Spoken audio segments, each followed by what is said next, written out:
Every so often, a game is released that appeals greatly to both gamers and non-gamers alike. Pac-Man, Donkey Kong, Super Mario Bros. BurgerTime easily fits into that category as a game that can be enjoyed by the entire family. In BurgerTime, the player takes control of Peter Pepper, who's frantically running around the maze trying to make his hamburgers. Unfortunately, his task is not an easy one, as there are many enemies trying to stop him in his task. These enemies include pickles, hot dogs, and even a hard-boiled egg. In order to create the hamburgers, players will control Peter Pepper and guide him through the maze, running over each of the hamburger pieces scattered throughout the level. As Peter traverses each piece of the hamburger, that piece will fall to the layer below. Once Peter gets all of the pieces to the very bottom of the screen, all the hamburgers will have been created and the player will move on to the next level of the game. By luring one or more enemies onto a piece of hamburger as it drops, Peter Pepper is able to allow the hamburger piece to fall further down the board than it normally would, thus providing an increased amount of strategy that's available for the player. Enemies can also be temporarily killed by ensuring that they're positioned right below one of the hamburger pieces as they fall. The enemy will then get squished and will take several seconds before they reappear onto the game field. For the most part though, the best defense in BurgerTime is a good offense, but sometimes the amount of enemies are just a little too much for Peter to deal with, so he has a trick up his sleeve. He has the ability to toss pepper in the faces of his enemies, thus stunning them, allowing Peter to run away. Unfortunately, the amount of pepper that Peter has in order to defend himself against the enemies is severely limited, even though he does have the ability to pick up more throughout each level. You'll want to make sure that you use it in moderation, otherwise you'll find yourself unable to get out of tricky situations later in the game. The game is spread over 6 unique mazes. Each level further and further restricts the paths that Peter has in order to get to the various pieces of the hamburger. Players will also find that in later levels, more enemies will be trying to stop Peter at every turn. While the average difficulty level of BurgerTime is fairly high, its highly addictive gameplay keeps bringing gamers back for more. The arcade version of BurgerTime was fairly successful, leading to a number of ports on various home consoles and computers. Let's take a look at some of them now.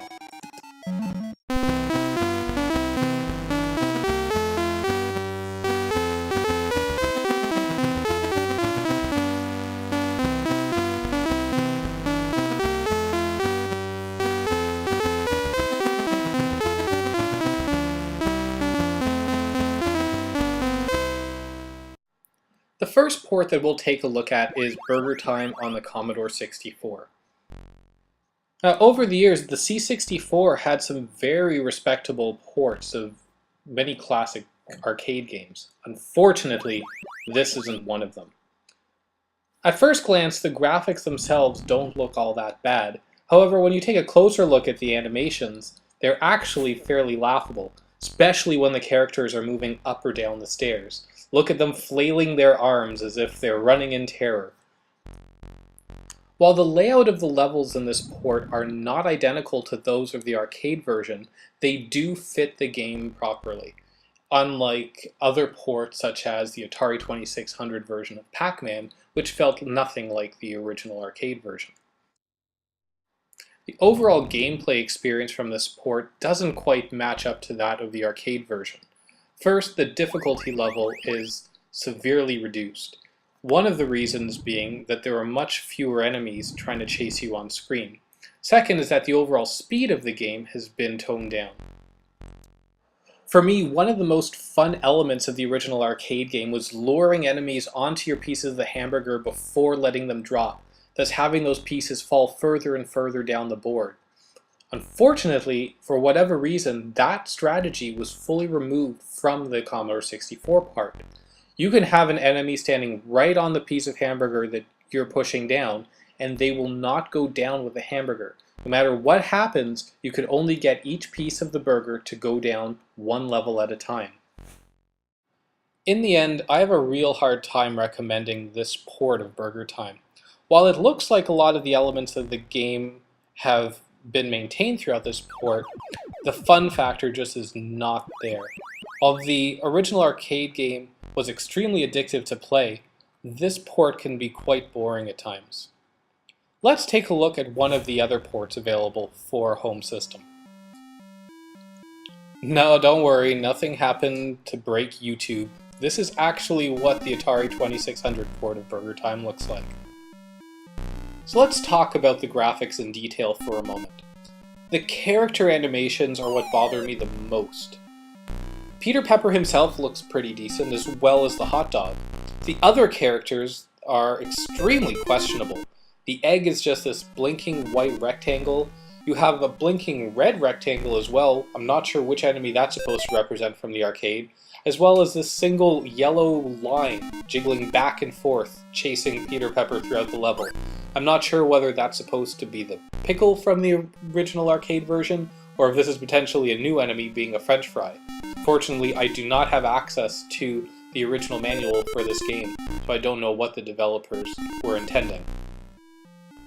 Another graphical anomaly in this port is that none of the pieces of the hamburger have a distinct look until they actually hit the bottom of the screen. During gameplay, they're just simply yellow slabs on the playfield. Once they get to the bottom, however, you can clearly see which pieces are supposed to be the patties, the lettuce, the buns, and so forth.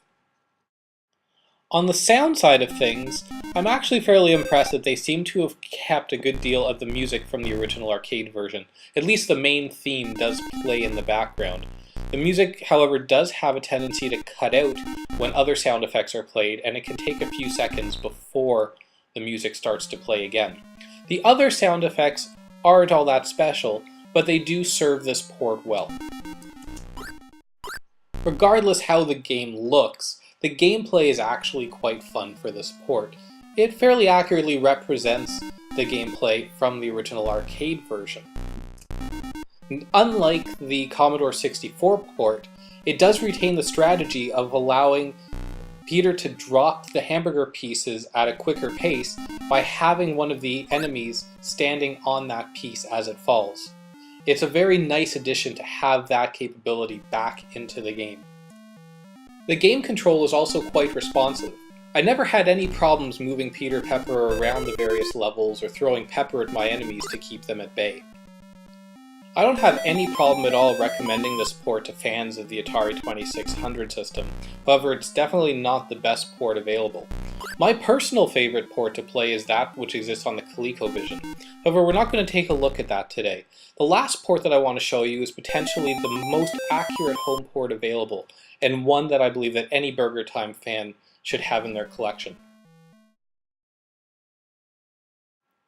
If you're looking for one of the best home ports of BurgerTime available, look no further than that which is available on the Nintendo Entertainment System. In this port, pretty much everything that you're going to find in the original arcade version is contained here within this one cartridge. The graphics superbly represent those of the original arcade machine. While they're not 100% identical, I dare anyone to have any true complaints with the quality of the graphics in this port. The sounds are also fairly perfect, nearly dead on to the original arcade version.